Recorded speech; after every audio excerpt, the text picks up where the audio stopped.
ಲಕ್ಷ ಲಕ್ಷ ದೀಪಾರ್ಚನೆ ದಿವ್ಯ ಗಣಪತಿ ಮಹಾಗಣಪತಿ ದಿವ್ಯ Ganapati Mahaganapati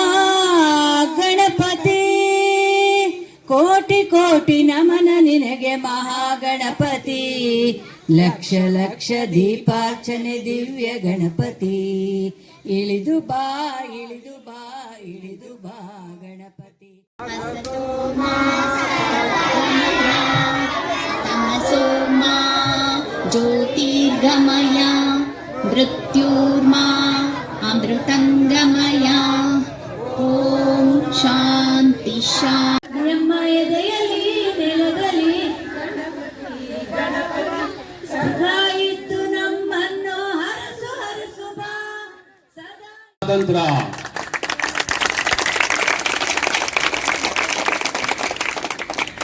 good very Yash ನನ್ನ ಹೆಸರು ಅದು ಹಿಂದಿಲಿ ಹೇಳೋದು ನಾಮ್ ಕ್ಯಾ ಹೈ ಆಪ್ಕಾ ಅಂತಂದ ಅವನು ಇವನೇನು ಹೇಳ್ತಾನೆ ಗೊತ್ತಾ ಜಡ್ಜ್ ಮುಂದೆ ಮೇರಾ ನಾಮ್ ಆಜಾದ್ ಹೈ ಆಜಾದ್ ಅಂದ್ರೆ ಸ್ವಾತಂತ್ರ್ಯ ಹಿಂದಿನಲ್ಲಿ ಹೆಸರು ಬರ್ದಿದ್ದಾರೆ ನೋಡಿ ಆಜಾದ್ ಆಜಾದ್ ಅಂದ್ರೆ ಅವನ ಹೆಸರೇನು ಚಂದ್ರಶೇಖರ ನಿನ್ನ ಹೆಸರೇನು ಜಡ್ಜ್ ಮುಂದೆ ಭಯ ಆಗೋದು ಬೇಡವ ಚಿಕ್ಕ ಹುಡುಗ ನನ್ನ ಹೆಸರು ಸ್ವಾತಂತ್ರ್ಯ ನನ್ನ ಹೆಸರು ಆಜಾದ್ ಅಂದ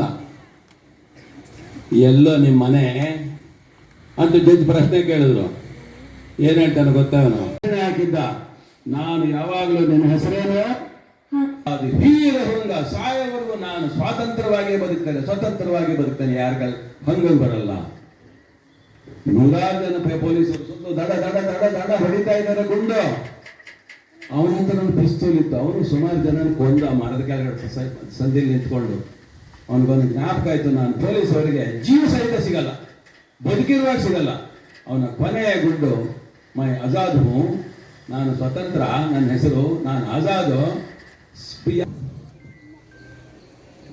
Gravitational force is applied.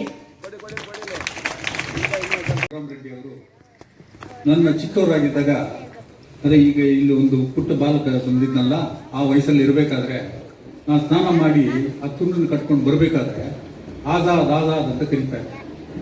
ಅವತ್ತಿಂದ ಏನಿದೆ ಆಜಾದ್ ಅಂತ ಅವರು ಆಜಾದ್ ಅಂದ್ರೆ ಏನು ಅಂತ ಅರ್ಥ ಸಿಗ್ತದೆ. ಯಾಕಂದ್ರೆ ಈ ಆಜಾದ್ ಅನ್ನೋ ಒಂದು ಪರ್ಸನ್ನ ಹೇಗೆ ನಾನು ಅನ್ರಾವಲ್ ಮಾಡಬೇಕು, ಈ ಈರುಳ್ಳಿ ತೆಗಿಬೇಕಾದ್ರೆ ಗೊತ್ತಾಗತ್ತಲ್ಲ, ಒಂದು ಸಿಪ್ಪೆ ಸುಲಿದ ನಂತರ ಮತ್ತೆ ಇನ್ನೊಂದು ಆ ಥರ ಒಂದೊಂದೇ ಸುಲ್ಕೊಂಡು ಹೋಗ್ತಾ ಇದ್ದಂಗೆ ಒಂದು ವ್ಯಕ್ತಿಯ ಪರಿಚಯ, ಆ ವ್ಯಕ್ತಿ ಯಾರು ಅನ್ನೋದು ಆ ಒಂದು ಐಡೆಂಟಿಫಿಕೇಶನ್ ಇದು ಮಾಡೋಕ್ಕೆ ನಮ್ಮ ಸೋದರ ಮಾವ ಹೇಳಿದ ಕಥೆಗಳು ಮತ್ತೆ ಇವರು ಓದಿರೋ ಕೃತಿಗಳು, ಇವರು ಬರೆದಿರೋ ಕೃತಿಗಳು ಎರಡೂ ನನಗೆ ತುಂಬಾ ಹೆಲ್ಪ್ ಆಯಿತು. ಅದರದ್ದು ಇಂಗ್ಲಿಷ್ ಟ್ರಾನ್ಸ್ಲೇಷನ್ಸ್ ಇದೆ. ನೀವು ನೋಡ್ಕೊಳ್ತಾ ಇರುವಂತ ಮನೆ ಸುಂದರವಾಗಿ ಇಟ್ಟಿರ್ತೀವಿ, ಕಳ್ಳ ಬಂದು ಏನ್ ಮಾಡ್ತಾನೆ ಅವ್ನು ಕೂತ್ಕೊಂಡು ನಾವು ಗುಲಾಮರಾಗ್ಬಿಡ್ತೀವಿ. ಅವ್ನು ಹೇಳ್ದಂಗೆ ಕೇಳ್ಬೇಕು. ಅವಾಗ ನಿಜವಾದಂತ ಒಬ್ಬ ಹುಡುಗ ಏನ್ ಮಾಡ್ತಾನೆ, ನನ್ನ ಮನೆ ಇದು, ಇವನು ಕಳ್ಳ ಆಚೆ ಕಡೆಯಿಂದ ಬಂದಿದ್ದಾನೆ, ಇವನಿಗೇನು ಅಧಿಕಾರ ಇದೆ, ಏನು ಹಕ್ಕಿದೆ ನಮ್ಮ ಈ ರೀತಿಯಲ್ಲಿ ಚಲಾಯಿಸೋದಿಕ್ಕೆ, ಮಾತೃ ದೇವೋ ಭವ ಹೇಳಿ ಬ್ರಹ್ಮ ನಮಸ್ಕಾರ ಮಾಡ್ಬೇಕಂತ ಯಾರಿಗೆ? ತಾಯಿಗೆ ಮಾತೃ ದೇವೋ ಭವ. ಆಮೇಲೆ ಪಿತೃ ದೇವೋ ಭವ, ಪಿತೃದೇವ ತಂದೆ, ಏನು ಚೆನ್ನಾಗಿ ಪಿತೃ ದೇವೋ ಭವ ಅಂತ. ಆಮೇಲೆ ಹೇಳಿದ್ರು ಮೂರನೇದು ಆಚಾರ್ಯ ದೇವೋ ಭವ ಹೇಳಿ. ನೋಡಿ, ನಮ್ಮ ಇಂಜಿನಿಯರ್ ಆಗ್ಬೇಕಾದ್ರೂ ವಕೀಲ ವಿದ್ಯೆಯಿಂದ ಕಲಿಬೇಕಾದ್ರೆ ಯಾರಿರ್ಬೇಕು? ಟೀಚರ್ ಇರಬೇಕು. ಯಾರಿರ್ಬೇಕು?